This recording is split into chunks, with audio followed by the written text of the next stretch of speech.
As fichas de João, o Código dos Mundos. Aqui, o texto é tratado como documento técnico e a Bíblia como a planta baixa da realidade. O dossiê de hoje está aberto.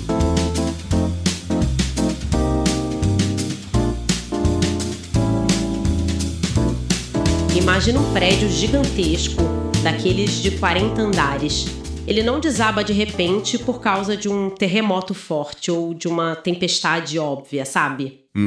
Quase nunca é o evento catastrófico visível. Exato, ele desaba porque, uns 10 anos atrás, lá na fase de construção, alguém usou o tipo errado de liga metálica num único parafuso. Um detalhe minúsculo numa viga de sustentação no subsolo. Isso, ninguém via nada. O prédio por fora parecia magnífico, imponente, mas a falha já estava lá. Silenciosa, só esperando a pressão certa para trazer milhares de toneladas de concreto para o chão, em questão de segundos. É assustador. E hoje o nosso papo é justamente sobre a anatomia desses colapsos estruturais, silenciosos. Bem-vindos a mais um mergulho profundo nas nossas fontes. É muito bom estar aqui de novo. Essa imagem do prédio é incrível porque a gente tem essa tendência de procurar grandes vilões para grandes tragédias, né? Totalmente. Quando, na real, a desordem raramente anuncia a chegada dela com trompetas. Ela entra pelas menores frestas possíveis. Bom, a nossa missão hoje é abrir e analisar alguns arquivos muito específicos. Eles são conhecidos como as fichas de João, o Código dos Mundos. Esse material é denso e fascinante. Muito. Mas logo de cara, é bom a gente esclarecer para quem nos ouve qual é o nosso ângulo de ataque aqui.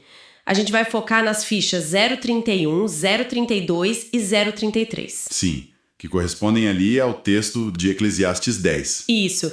E o texto bíblico, no contexto desse nosso mergulho de hoje, não vai ser tratado como, uma alegoria mística. Nem como uma leitura puramente devocional, né? Nem um pouco.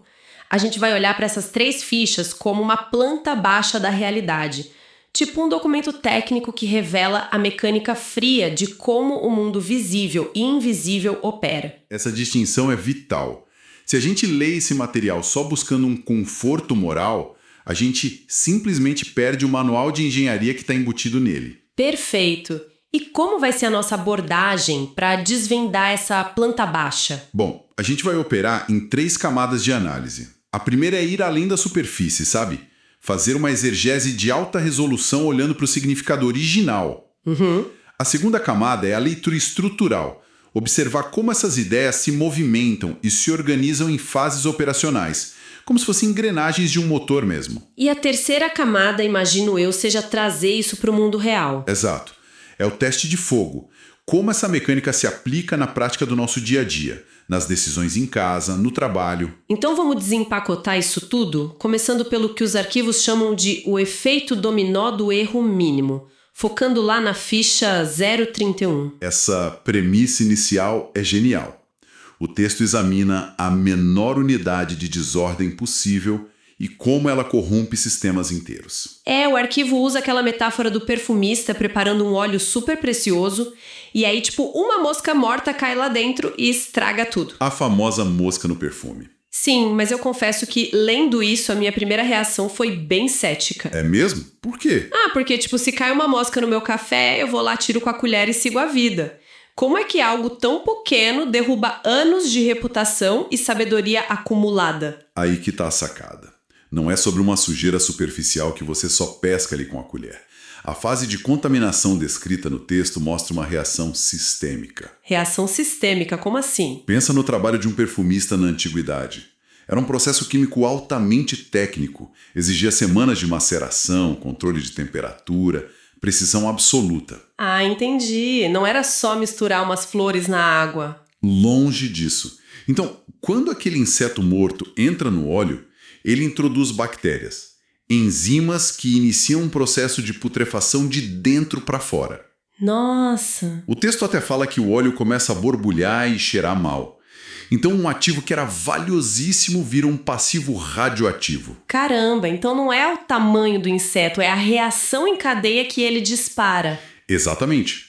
É o agente mínimo iniciando a corrupção total do sistema. É o equivalente hoje a uma única linha de código defeituosa né? O programador esquece de fechar um parêntese. E pronto, o sistema inteiro cai. Exato. Silenciosamente, esse errinho bobo derruba o sistema de um banco gigante, travando milhões de transações.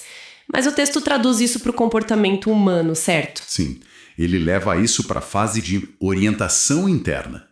E aqui a gente precisa introduzir um termo técnico do hebraico original, que é o lev. Lev. Isso. A gente costuma traduzir isso como coração, mas num sentido romântico.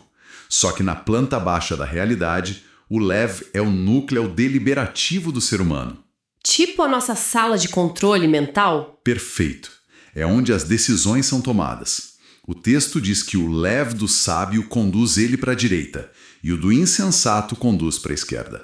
E só para deixar bem claro para quem está escutando, a gente não está falando de direção geográfica nem política aqui, né? De forma alguma, são vetores puramente simbólicos no texto. A direita representa a ordem estrutural, a esquerda representa a desordem. Tá, então o pequeno erro, a mosca, ela só consegue destruir a reputação de alguém porque ela funciona como um gatilho. Isso. Ela expõe que o núcleo deliberativo já não estava funcionando bem. O erro não cria a desordem na pessoa. Ele só faz transbordar a desordem interna que já estava lá no level. E isso rapidamente escala dentro de uma organização, né? A fonte avança ali para a fase de reação à autoridade. É, o ambiente de pressão entra em cena. Imagina um ambiente corporativo pesadíssimo. O chefe, a autoridade, perde completamente a linha. O texto original usa a palavra ruach, certo? Ruach, exato. Para descrever esse impulso emocional agudo, esse espírito que se exalta. Bom, a sabedoria convencional de hoje diria que se alguém grita comigo, eu grito de volta. Ou eu pego minhas coisas e vou embora. Mas a ficha propõe algo totalmente contraintuitivo. Propõe a retenção. Se a autoridade perdeu o controle, a ação técnica do subordinado não é revidar nem abandonar o posto ofendido. É a ação apaziguadora. Sim, é usar a calma intencional como uma ferramenta para neutralizar falhas sistêmicas. Mas espera aí, isso não soa meio como submissão cega? Numa cultura que valoriza tanto a assertividade, pedir para alguém engolir o orgulho parece fraqueza. Eu entendo, mas a calma aqui não é traço de personalidade fraca. É tecnologia operacional avançada. O que é fascinante aqui é entender a fase de inversão hierárquica. Que é o que acontece se o subordinado revidar. Exatamente. Se ele reage com o mesmo nível de desordem emocional, o sistema colapsa. A incompetência passa a governar. O texto fala de tolos governando lá no alto e príncipes andando a pé, né? Pessoas qualificadas caindo. É o caos assumindo o controle. A calma do subordinado impede que o teto caia sobre a cabeça de todo mundo. E o que reforça isso é a validação cruzada do texto. Ah, isso é muito importante. A validação cruzada mostra que a gente não está tirando essa regra do nada. A exegese olha para o como um todo. Em Provérbios 17, por exemplo, confirma que o controle interno gera estabilidade externa. Quem tem conhecimento retém as palavras e mantém o ruach calmo. E Isaías 3 também, né? Falando da inversão hierárquica como sintoma de desordem. A mecânica é uma lei universal ali. Total. Isso nos força a olhar para a nossa tomada de decisão sob pressão de um jeito muito mais frio. Manter o tom de voz baixo não é ser dócil.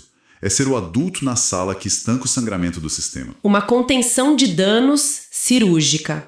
Bom, avançando agora para a seção 2, o foco vai para a ficha 032. Se a primeira ficha mostrou que o sistema é propenso ao erro, essa segunda mostra que tentar agir nesse mundo já carrega riscos embutidos. A fase de risco inerente. E eu confesso que isso pareceu meio desencorajador no início. Tipo, quem cava um poço pode cair nele. Quem rompe um muro pode ser picado por uma cobra. Cobra escondida nas pedras. É. Aí a pessoa pensa, bom, o perigo não é acidente, é parte da estrutura. Então é melhor eu não fazer nada, né? Ficar parado. É a reação natural. Mas a fonte ataca justamente essa paralisia. O risco não é punição por fazer algo errado. É o imposto que a realidade cobra pela ação. E aqui é que a coisa fica realmente interessante. Porque a gente vive numa sociedade que venera o trabalho duro acima de tudo. A cultura da força bruta. Sim. Se não tá dando certo, trabalha mais, dorme menos. Só que o arquivo introduz a fase de esforço mal otimizado, A imagem do ferro embotado. O machado sem fio. Se a ferramenta perdeu eficiência, o lenhador é forçado a dobrar a força física. E isso, mecanicamente, é irracional. Nossa, é como tentar cortar um bife super duro usando o cabo de um garfo de plástico. Você vai suar, machucar a mão, achando que a perseverança cega resolve tudo. Sendo que a solução seria parar 10 segundos, abrir a gaveta e pegar a faca certa. Exato. Força bruta sem preparo é só desgaste, certo? Com certeza. A sabedoria não elimina os riscos de agir debaixo do sol. Ela ajusta como a gente opera. E se você insiste na ferramenta cega, entra na fase de perda da vantagem. Que é o caso da serpente e do encantador.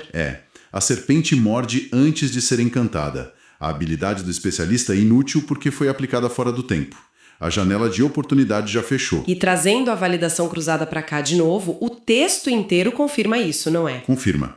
Em Provérbios 22 fala que a sabedoria prudente antecipa o risco. O sábio vê o perigo e se esconde. O inexperiente vai em frente e sofre as consequências. É a mesma lógica de Provérbios 24, que manda preparar o campo de fora antes de construir a casa. Logística e estrutura antes da execução, sempre. Aplicando isso para o dia a dia, é a necessidade absoluta de ter uns EPIs metafóricos na vida. Equipamentos de proteção individual para as decisões. Muito bom. É o gestor que treina equipe antes de um lançamento ou investidor que estuda o mercado.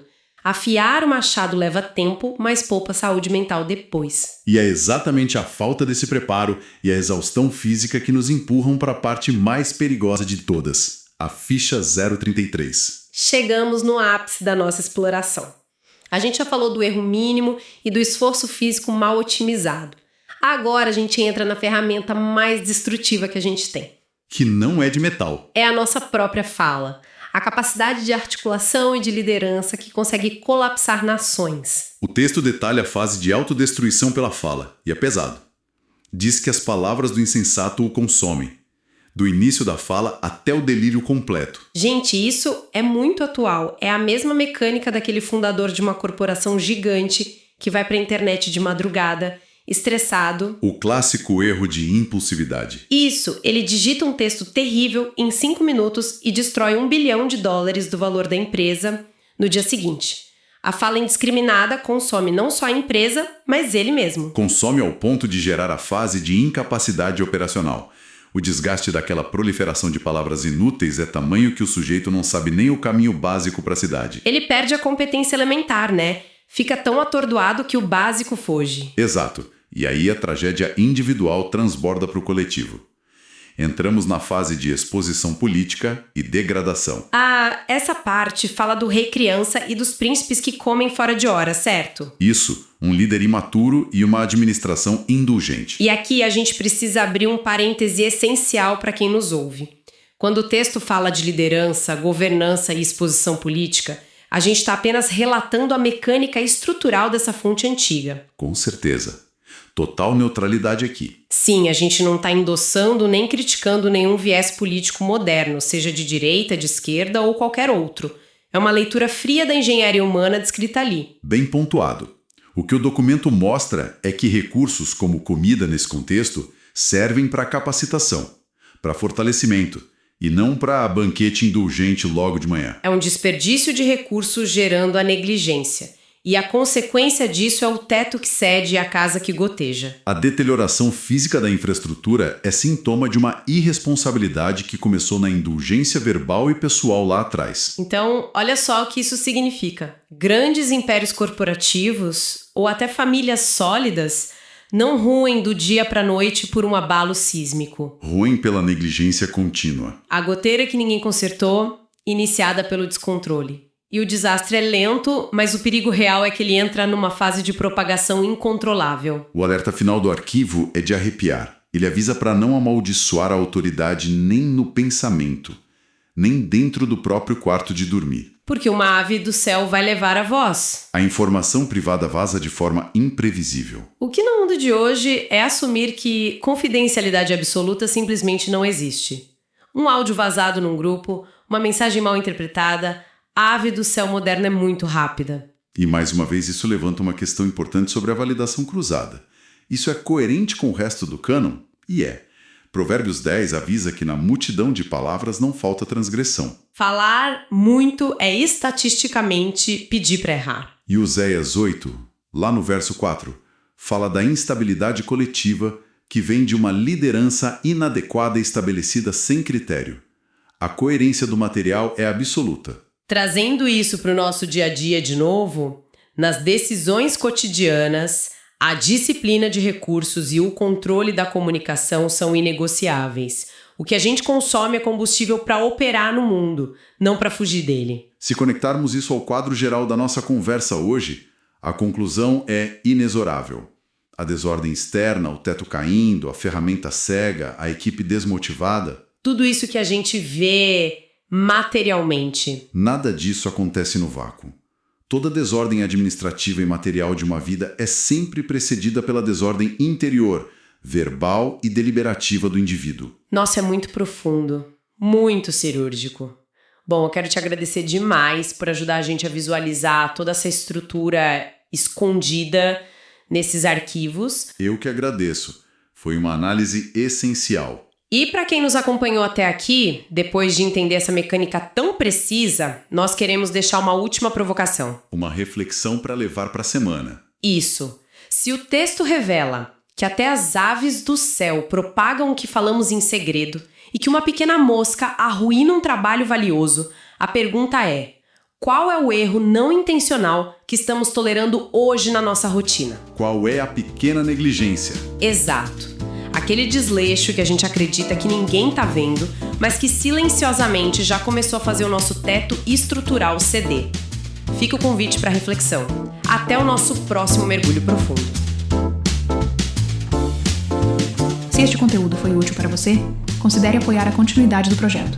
Chave Pix 271925180000120. Titular: Estúdio Maia Cenas. Após inserir a chave, confira o nome do recebedor antes de confirmar. As contribuições ajudam na pesquisa, produção e disponibilização gratuita do material.